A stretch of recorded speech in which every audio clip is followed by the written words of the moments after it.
আমরা এতদিন শুনলাম যে মদিনার সনদে নাকি দেশ চলবে, চলেছে মদিনার সনদে, কিন্তু মোদির সনদে। আমরা আগামীতে মোদির সনদ না, এদেশে যদি চলে মদিনার সনদ চলবে ইনশাআল্লাহ। আপনি জানেন এটা হারাম, জানার পরও ছাড়তে পারবেন না। এই কারণে এই কথাগুলো বলা হয় স্টেজে এসে, যে ভাই কোরআনকে বিজয় করে প্রত্যেকের হক ঠিক মতো পেয়ে যাবে। তখন আর আপনাকে বাম হাতের ইনকাম করা লাগবে না, নিজে পাপ কামাই করা লাগবে না। আর আপনি পাপ কামাই করছেন আপনার নিজের জন্য। মনে করেন আপনার সন্তান, আপনার ছেলে মেয়ে আরামে থাকবে, তাদের জন্য আমি অপরাধ করছি। কে বলেছে আপনাকে? আপনি একটু গোপনে যে জিজ্ঞাসা করেন তো আপনার ম্যাডামকে, যে তোমার ভালো শাড়ি দেওয়ার জন্যই কিন্তু আমি বাম হাতের ইনকাম করি, তুমি কি আমার এই পাপের ভাগটা নিবা? বলবে কিসের কি, বিয়ে করেছো কি দিবা কি না দিবা ওটা তোমার ব্যাপার। যে সমাজে আপনি যাকাত ভিত্তিক অর্থনীতি দেখতে পাবেন, তখন চুরি থাকবে না, ডাকাতি থাকবে না, চাঁদাবাজি থাকবে না, মানুষ অভাবের তাড়নায় মানুষের ঘরের শীত কাটবে না। আমাদের মতো রক্ত মাংসে গড়া মানুষ ছিল হযরতে খলিফাতুল মুসলিমিন, পঞ্চম খলিফা বলা হয় ইসলামের, ওমর ইবনে আব্দুল আজিজ রহমতুল্লাহ আলাইহি। ওনার জামানায় একটা লোক বস্তার ভেতরে জাকাতের পয়সা নিয়ে ঘুরতেছিলেন এলাকায়। জাকাত কে নেবে, জাকাত কে নেবে। 7টা দিন একাধারে ঘুরেছেন, একটা লোক পাননি যে বলবে যে জাকাত আমার দরকার। কেন, ওই দেশে কি গরিব মানুষ ছিল না? 7 দিন একাধারে ঘুরতেছে, বিশাল এরিয়া। সৌদি আরব কিন্তু বাংলাদেশের মতো এতটুকু দেশ না। এই দেশের 14টা দেশ জোড়া দিলে যত বড় হবে বাংলাদেশ, সৌদি আরব একাই অত বড়। আমি পুরাটা ঘুরেছি, এত বড় বিশাল দেশ। 7 দিন ঘুরতেছে, একটা লোক পাইনি। ক্লান্ত শ্রান্ত হয়ে গাছের নিচে বসে একটু বিশ্রাম নিচ্ছে, খেজুর গাছের নিচে। দেখে একটা লোক, চিন্তা করছে এই লোকটা তো খেজুর গাছের নিচে পরিশ্রান্ত হয়ে পড়ে আছে, মনে হয় গরিব মানুষ হবে। কাছে যেয়ে বলছে, ভাই আমার এই বস্তার ভেতরে কিছু টাকা নিয়ে ঘুরতেছি, জাকাত দেব, মানুষ পাই না, আপনি আমার এই টাকাগুলো নেন। আপনারে দেখে মনে হচ্ছে গরিব মানুষ। লোকটা মাথার নিচে যে বাস্তা ছিল ওইটা তুলে এসে বলছে, আপনার কি মনে হয় যে বাস্তার ভেতরে ছিঁড়া কাটা আছে?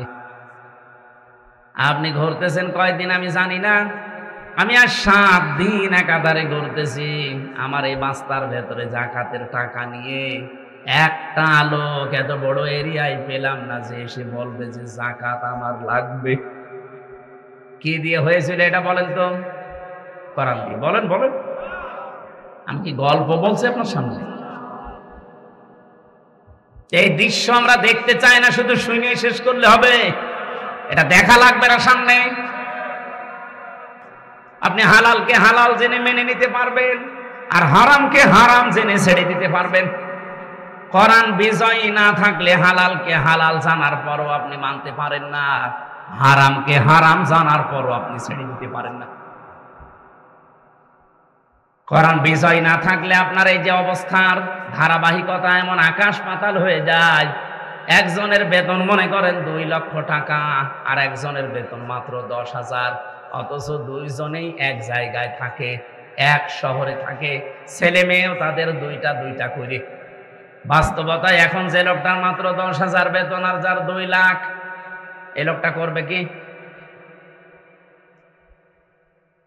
কোরআন যে বিজয়ী থাকলে কি হয়, একজন গাছতলার একজন একেবারে আসমানে থাকবে না।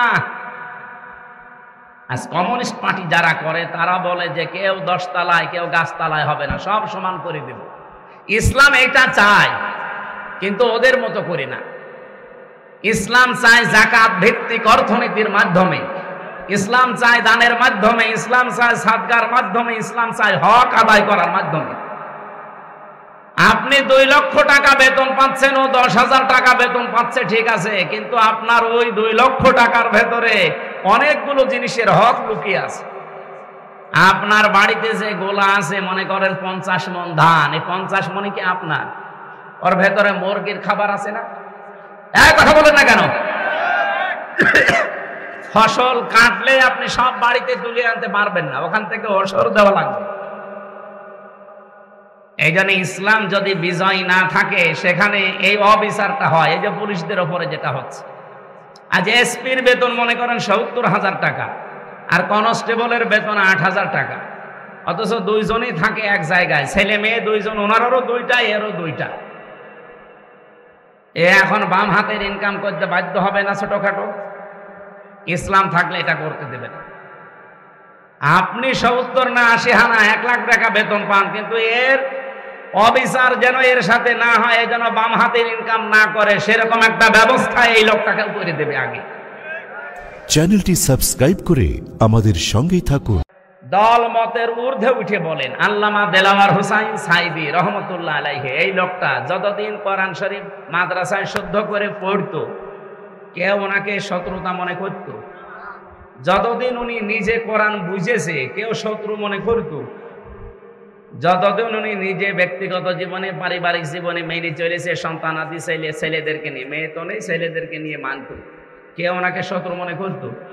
যেই বলেছে ৪ নাম্বারটা যে আমি নিজে মানবো না, আমি এটা মানাতে চাই, ব্যক্তিগত জীবন থেকে আন্তর্জাতিক জীবন পর্যন্ত যত দায়িত্ব আমার উপরে আসবে আমি কোরআন মানাতে চাই, তখনই তার নামে বিভিন্ন রকমের ডিগ্রি লেগে গেছে।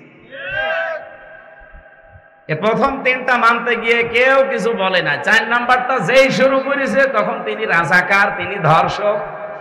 এমনকি ওনার মামলায় এমন মহিলাকেও ধর্ষক মামলার আসামি করে নিয়ে আসা হয়েছে। তারা মহিলাকে প্রশ্ন করছে, তাজুল ইসলাম, অ্যাডভোকেট তাজুল ইসলাম বলছে, এই মেয়ে, এই যে মাওলানা সাইদি, তুমি কি তোমাকে ধর্ষণ করিস? জি হ্যাঁ। তোমার জন্ম তারিখ কত? 1975 সাল। ধর্ষণ করেছি 1971 সাল। 71 সালে ধর্ষণ করেছে, তোমার জন্ম 75। ওটাকে রুহের জগতে। ওই দিনে ওনার মামলা ঢিসমিস হয়ে যাওয়ার কথা না? কিন্তু না, ওই যে কালামানিক বিসি উড়ে গেছে। এমনি তো বিসি উড়ে যায়নি।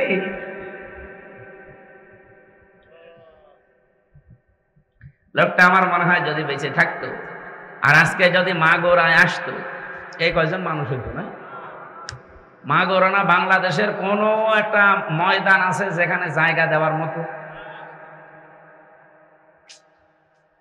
জালেমরা এমন একটা কাজ করে দিল। আর আমার একদিন দেখা হয়েছিল জেলখানা, আমিও তো 3 বছর ছিলাম, উনি ছিল 13 বছর। একদিন হালকা 10 মিনিটের জন্য দেখেছিলাম, তারপরে আর পাইনি। পরের দিন শুনলাম যে উনি মারা গেছে। মারা গেছে না, ওনাকে মেরে ফেলা হয়েছিল। আমরা চাচ্ছি এই 54 বছরে, শুধু 15.5 বছর না, 54 বছরে যত অবৈধ হত্যা হয়েছে বিভিন্ন কায়দায়, বিচারের নামে আর বিচারের বাইরে, সব হত্যার বিচার করা লাগবে। তাহলে আগামীতে কেউ আর এরকম উল্টা পাল্টা হত্যা করতে পারবে না। কি আরম্ভ হয়েছে দেশে আপনি দেখতে পাচ্ছেন, মানুষকে পাথর দিয়ে পিটিয়ে মেরে ফেলছে। গতকালকেও একজনকে পিটিয়ে মেরে ফেলেছে লাঠি দিয়ে। আমি একটা হাদিস পড়ছিলাম না প্রথমে, কি শুনেছেন? আরবিতে বললাম, কি কিছু বুঝেছেন আপনারা? হাদিসের বাংলা বলছি এবার। বিশ্ব নবীর কাছে, হযরত আবু হুরায়রা থেকে বর্ণিত, নবীজির কাছে একটা লোক, এদিকে তাকান, একজন লোক এসে বলে, ইয়া রাসূলুল্লাহি আরাআইতা ইন জা রাজুলুন ইউরিদু আখযা মালি, হে আল্লাহর রাসূল, যদি কেউ আমার সম্পদ ছিনিয়ে নিতে আসে, চাঁদাবাজি করতে আসে, আমি কি করব? আমি মনে হয় এই হাদিস এখন বানালাম নাকি, 1500 বছর আগে, মুসলিম শরীফের 257 নম্বর হাদিস। বাড়িতে যে আরবি বাংলা যে কোনো ভাষায় মিলিয়ে নেয়। নবীজি বললেন, ফালা তুতিহি মালাকা, তুমি তোমার সম্পদ এই চাঁদাবাজকে দেবে না। কে বলছেন বলেন তো? বিশ্ব নবী। নবীজিকে আগে বললাম না কোনো কথা তিনি মন মতো বলতেন না, আল্লাহ যা বলতে বলছেন উনি তাই বলতেন। বিশ্ব নবী বললেন, না, তুমি তোমার মাল ওই চাঁদাবাজকে যে ছিনিয়ে নিতে আসে, জোর করে নিতে আসে, তাকে দেবে না। লোকটা এবার আশ্চর্যবোধক কথা বলছেন, ক্বালা আরাআইতা ইন ক্বাতালানি, হে নবী এই সম্পদ যদি আমি তাকে দিতে না চাই তাহলে সে কিন্তু আমার সাথে মারামারি করবে, আমাকে মেরে ফেলতে পারে। নবীজি বললেন, ক্বালা কাতিলহু, তুমিও তার সাথে মারামারি করো।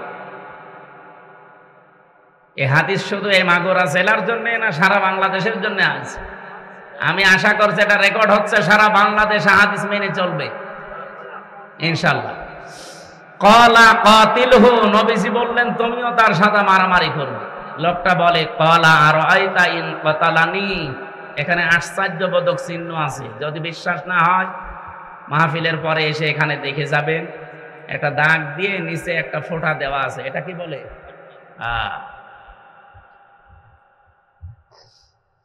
লোকটা বলে, ইয়া রাসূলুল্লাহ, কি বলেন আপনি? আমিও তার সাথে মারামারি করব, হাতাহাতি করব, যদি সে আমাকে মেরে ফেলে। বিশ্বনবী বলেন, ফা আনতা শাহীদুন, তাহলে তুমি শহীদ। আমরা মনে করি শুধু ধর্মের জন্য যুদ্ধ করে মারা গেলে শহীদ হয় না। শহীদ 7 প্রকার মানুষকে শহীদ বলা হয়। কয় প্রকার? সুতরাং এই যে মাইলস্টোন, এই স্কুল এবং কলেজে যে ছাত্র ছাত্রীগুলো মারা গেছে সবগুলো শহীদ। আগুনে পুড়ে মরলেও শহীদ হয়, তারা সব আগুনে পুড়ে মারা যায়নি। যদি ঈমান থাকে আল্লাহ তাদেরকে শাহাদাতের মর্যাদা নসিব করেন, বলেন আমিন। এবার শেষ কথা বলছে, লোকটা বলে, ইয়া রাসূলুল্লাহ, ক্বালা আরাআইতা ইন কাতালতুহু, যদি আপনি কি বললেন এটা, যদি আমি তাকে হত্যা করে ফেলি, এই যে মারামারি ধস্তাধস্তি করতে গিয়ে যদি সে মরে যায়। নবীজি এবার বলেন, হুয়া ফিন্নার, সে জাহান্নামী। তোমার মাল ছিনিয়ে নিতে, ডাকাতি করতে বা চুরি করতে, চাঁদাবাজি করতে এসেছিল, তুমি দিতে চাওনি, মারামারি হয়েছে, তুমি মরে গেছো, তুমি শহীদ। আর যদি তুমি তাকে মেরে ফেলো তাহলে সে জাহান্নামী। এই হাদিসটা আজ বাংলাদেশে আমার মনে হয় যদি কার্যকারী থাকতো, 92% আমার নবীজির উম্মত, চাঁদাবাজি হওয়ার কথা। বলেন আমার ভাইরা, আমি যে শব্দ থেকে পর্যন্ত এসেছিলাম, আল্লামা সাইদি শুধু নয়, এই পৃথিবীতে ইমাম আবু হানিফা রহমতুল্লাহ আলাইহি, ইমাম আহমদ বিন হাম্বল রহমতুল্লাহ আলাইহি, যত বড় বড় আলেমদের জীবনী আমি পড়ে দেখেছি, যতদিন তারা কোরআন শুদ্ধ করে পড়েছে, শুদ্ধ করে পড়ার পরে বুঝেছে, ব্যক্তিগত জীবন পারিবারিক জীবনে মেনেছে, কেউ শত্রুতা করেনি তাদের সাথে। যখনই বলেছে না আমি এটা মানাতে চাই, ব্যক্তি থেকে শুরু করে আন্তর্জাতিক জীবন পর্যন্ত আমি যেমন মানতে চাই, মানাতেও চাই, তখনই তাদের জেল হয়েছে। কারো 8 বছর, কাউকে রিমান্ডে নিয়ে এমন বেঁধে রেখেছিল যে হাত ডিসকানেক্ট হয়ে গেছে।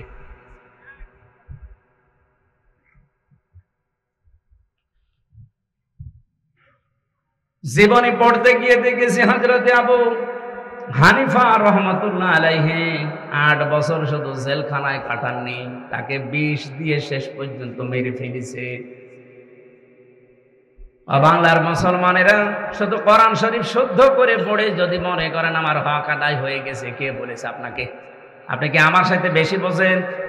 আমি নিজে ব্যাখ্যা করেছি, পড়েছি, বুঝেছি, এরপরে বলছি। শুদ্ধ করে পড়লেই হক আদায় হয় না, এটা বুঝতে হয়। শুধু বুঝলেই হয় না, মানতে হয়। শুধু মানলেই হয় না, মানাতে হয়।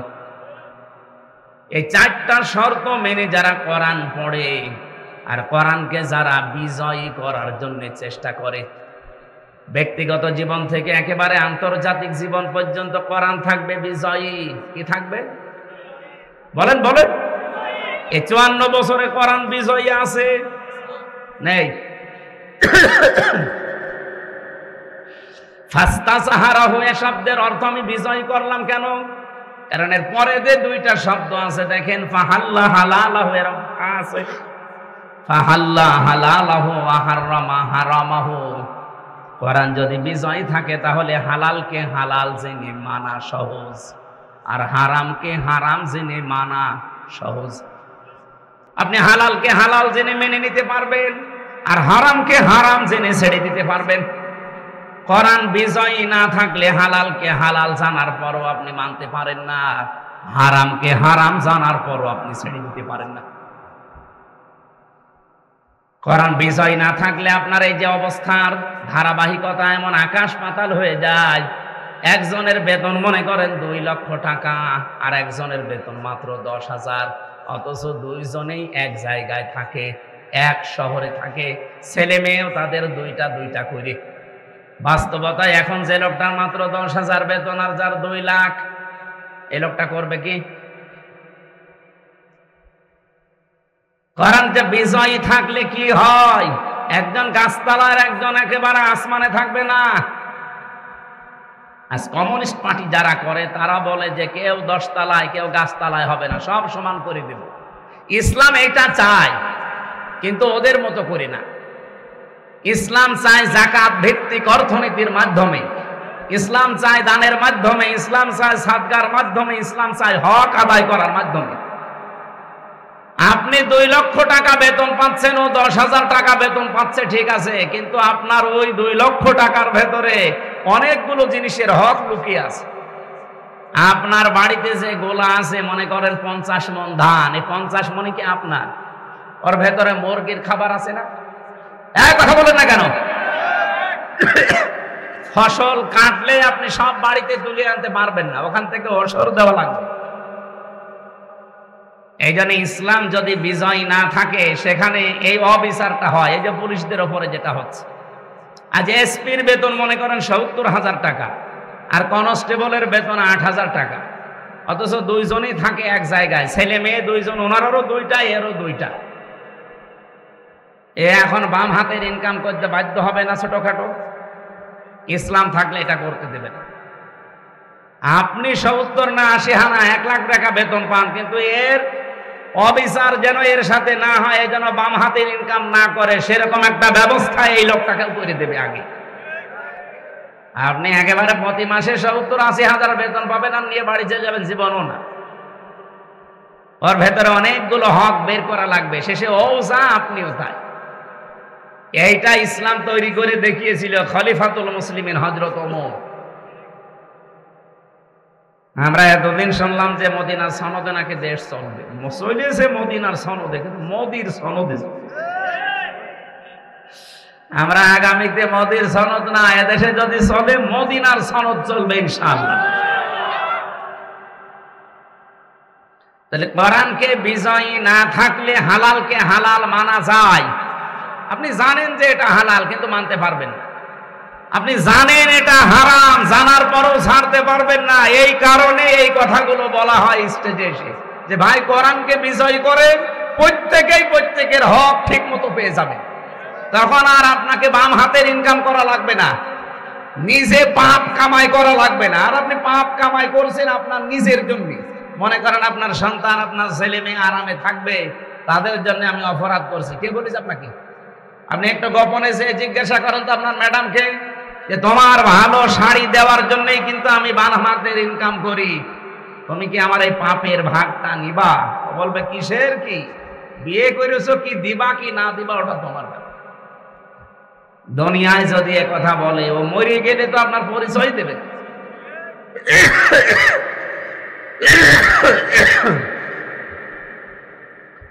এই জন্য সাবধান বাণীগুলো আল্লাহ যেহেতু আগে থেকে উচ্চারণ করে দিয়েছে, এই প্রশ্নপত্র আগে থেকেই ফাঁস করা আছে। এরপরেও যদি কেউ ফেল করে, আমার মনে হয় ওর মতো গভীর আর এর মতো অগা ছাত্র দুনিয়ায় আসবে। আমরা এরকম গভীর হব, অপদার্থ। সচেতন হওয়ার চেষ্টা করছি। কোরআনে কারিমকে সত্যি যদি আমরা এই 4টা শর্ত মেনে পড়ে বিজয়ী করার চেষ্টায় থাকি, আর যদি আল্লাহ দয়া করে দেশে কোরআনকে বিজয়ী একবার করে দেয়, আপনি দেখবেন হালালকে হালাল জানার পরে মানতে পারবে, হারামকে হারাম জানার পরে ছেড়ে দিতে পারবে। কি হবে শেষে?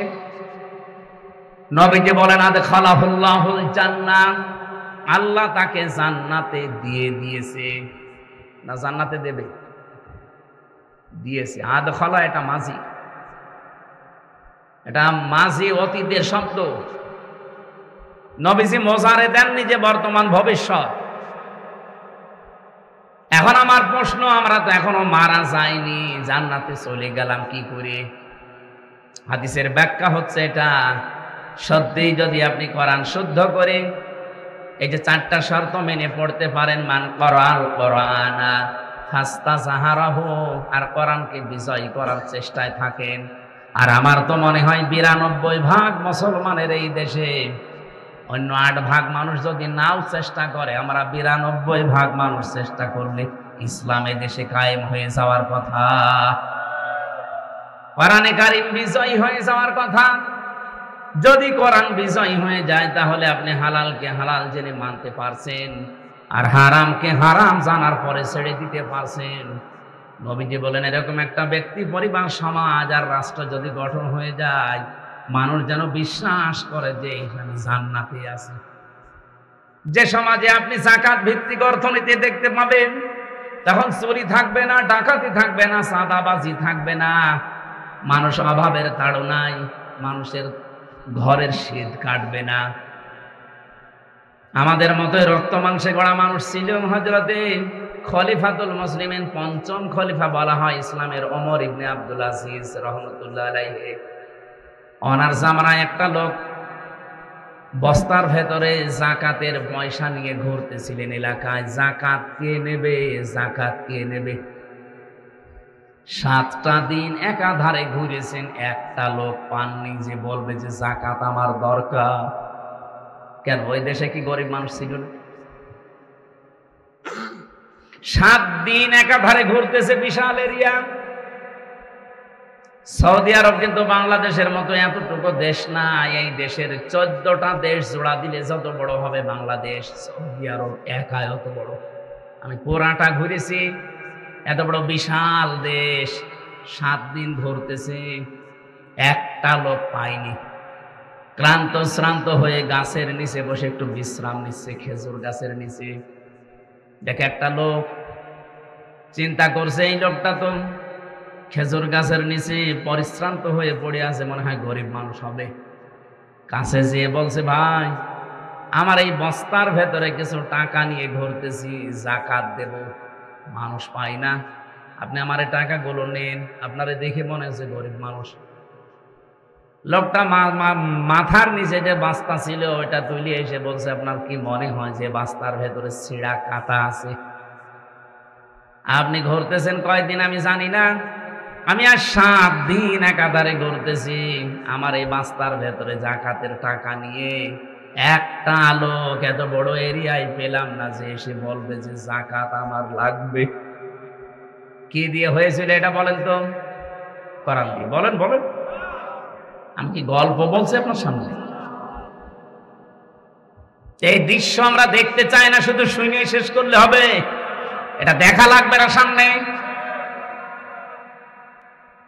ফাত্তাবিউস সিয়াদাল আ'নাক, নবীজি বলেন, তোমাদের ওই জামানায়, যে জামানায় তোমরা বাস করবে, ওই জামানায় যারা ইসলামকে পূর্ণাঙ্গভাবে মানার জন্য সর্বোচ্চভাবে চেষ্টা করবে, যাদের দ্বারা তোমরা দেখবে যে এরা ইসলামকে সত্যি জায়গা মতো নিয়ে যেতে পারবে, তোমার দায়িত্ব হচ্ছে তাদেরকে সমর্থন করা।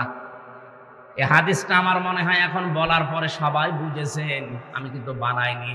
ফাত্তাবিউস সিয়াদাল, শেষের শব্দগুলো আমার মনে নেই, এটা মুসলিম শরীফের হাদিস। বিশ্ব নবী বলেন, এই পৃথিবীতে যখন দেখবে যে যাদের দ্বারা ইসলামকে রাষ্ট্রে প্রতিষ্ঠিত করা সম্ভব, আমার উম্মতের দায়িত্ব হচ্ছে তাদেরকে সমর্থন করা। বাংলাদেশে এখন 73টার উপরে দল কাজ করছে, ধর্মীয় এবং জেনারেল মিলে। আপনি বুকে হাত দিয়ে বলেন তো, এই দেশে এখন ইসলামকে ব্যক্তিগত জীবন থেকে আন্তর্জাতিক জীবন পর্যন্ত প্রত্যেকটা দিক আর বিভাগে চালাতে পারে সঠিকভাবে এই দেশে যেই দল, ওই দলকে সমর্থন করা আপনার এখন দায়িত্ব। যারা পারে আপনি করবেন তাদের। এখন যদি বলেন নাম বলেন, আপনাকে নাম বলা লাগবে কেন? আপনি কি এখনো দুধ খাচ্ছেন? ৭৩টা দলের ভেতরে কোন দল ব্যক্তিগত জীবন থেকে আন্তর্জাতিক জীবন পর্যন্ত ইসলাম দিয়ে চালাতে পারে? এরকম সব জায়গায় যাদের লোক আছে, আপনি দেখেন না কেন? অর্থনীতি বোঝে এরকম মানুষ কোন দলে আছে? ইসলামী অর্থনীতি। ইসলামী অর্থনীতির ভেতরে তো ২৮টা ভাগ আমি পেয়েছি। আপনি ইসলামী ব্যাংকে যাবেন, দেখবেন মোশারাকা, মোদারাবা, মোরাবাহা, বায়ে সালাম, বায়ে ইস্তেসনা, বায়ে মুআজ্জাল, বায়ে ওয়াহেদা। আমার সবগুলো মনে নেই, আমি পড়েছি। ২৮টার উপরে এরকম নিয়ম আছে। ইসলামকে যদি কেউ অর্থনীতিতে ইবাদত হিসাবে মনে করে, এই নিয়মগুলো মানা লাগবে। অথচ এই নিয়মটা বাংলাদেশে কোন ব্যাংকে আছে? কতগুলো ব্যাংক এই দেশে কাজ করছে বলেন? আপনি সোনালী ব্যাংকে পাবেন না, রূপালী ব্যাংকে পাবেন না, অগ্রণী ব্যাংকে পাবেন না, চৈতালি ব্যাংকে। চৈতালি ব্যাংক আছে? চৈতালি ব্যাংকও হবে কয়দিন পর। কোন ব্যাংকে আমি পাইনি। ইসলামী ব্যাংকে আছে, কিন্তু যতদিন যাকাত ভিত্তিক অর্থনীতি এই দেশে রাষ্ট্রীয়ভাবে কায়েম না হবে, ততদিন এই দেশে ফেরেশতাও যদি ব্যাংক চালায়, তাও সঠিকভাবে চালাতে পারবে না। এর ভেতরে আবার কয়েকটা ক্যাটাগরি আছে, কারণ আছে, ওগুলো আপনাদের জানার দরকার নেই। শরিয়া বোর্ড আছে, তারা নিয়ন্ত্রণ করছে, গোনা হলে তাদের হবে। আপনি এ পর্যন্ত থাকেন। এখন বলেন, আপনি নামাজকে ইবাদত মনে করলেন, কারণ এই যে এশার নামাজ পড়ে আসলাম, সর্বোচ্চ 13 থেকে 15 মিনিট সময় লেগেছে। কয় মিনিট? এই 15 মিনিট যদি কেউ ইবাদত মনে করে, আপনার জীবন কি শুধুমাত্র এই 24 ঘন্টায় 15 মিনিট? বলেন বলেন, 23 ঘন্টা 45 মিনিট সময় আপনার হাতে আছে। তো ওই সময়টা এরকম নামাজের মতো ইবাদত করা লাগবে না? এর ভেতরে যদি 8 ঘন্টা আপনি ব্যাংকে ডিউটি করেন, ওই 8 ঘন্টাও এই নামাজের মতো ইবাদত মনে করা লাগবে। কখন হবে ওইটা? যখন যাকাত ভিত্তিক অর্থনীতি এই দেশে কায়েম থাকবে আর ব্যাংক চলবে ইসলাম দিয়ে। এখন চলছে। এই যে পুলিশ 8 ঘন্টার জায়গায় আজকে 24 ঘন্টা ডিউটি করছে, এর এই 24 ঘন্টায় নামাজের মতো ওই 15 মিনিটের মতো ইবাদত হওয়া লাগবে। কি কথা বলেন না কেন? আমি কিছুক্ষণ আগে টয়লেটে গিয়েছিলাম, পেশাবখানায়। পেশাব করে ওযু করে আসতে মনে করেন আমার 10 মিনিট লেগেছে। আমি যাবার সময় আল্লাহুম্মা ইন্নী আউযু বিকা মিনাল খুবুসি ওয়াল খাবাইস পড়লাম। বের হওয়ার সময় গফরানাক আলহামদুলিল্লাহিল্লাযী আযহাবা আন্নিল আযা ওয়া আফানি। আল্লাহ, একটা কষ্টদায়ক জিনিস তুমি আমার ভেতর থেকে বের করে দিলে, এই জন্য তোমার শুকরিয়া। আর আমি যে এতক্ষণ 8-10 মিনিট আমি তো কিছু করতে পারিনি, একটা নাপাক জায়গায় বসেছিলাম, এই কারণে আমি তোমার শুকরিয়া আদায় করতে পারিনি। বের হয়ে আমি তওবা করছি। কি বললাম? গফরানাক, আমি মাফ চাচ্ছি। তে 8-10 মিনিট আমার পুরাটা এখন ইবাদত। এক কথা বলেন না কেন? আমি যে 15 মিনিট এশার নামাজ পড়লাম আর ওই 10 মিনিট টয়লেটে ছিলাম, এই 25 মিনিটই কি? কেউ কি বলতে পারবে যে এই 15 মিনিট ইবাদত আর ওই 10 মিনিট ও খারাপ জায়গায় ছিল, কিসের ইবাদত? পারবে বলতে? কারণ আমি নবীজির সুন্নাত অনুযায়ী গেছি, বাম পা দিয়ে আর ডান পা দিয়ে বের হয়ে এই দোয়া আগে পরে পড়েছি। তাহলে নামাজে যে 15 মিনিট পুরাটা যদি ইবাদত হয়, এই 10 মিনিটও আমার ইবাদত। বাকি জীবনে আর যত সময় আছে, এই সময় ইবাদত হবে না। আপনাকে কে বলেছে? ইবাদতের বাইরে আমার জীবনে কোনো সময় নেই।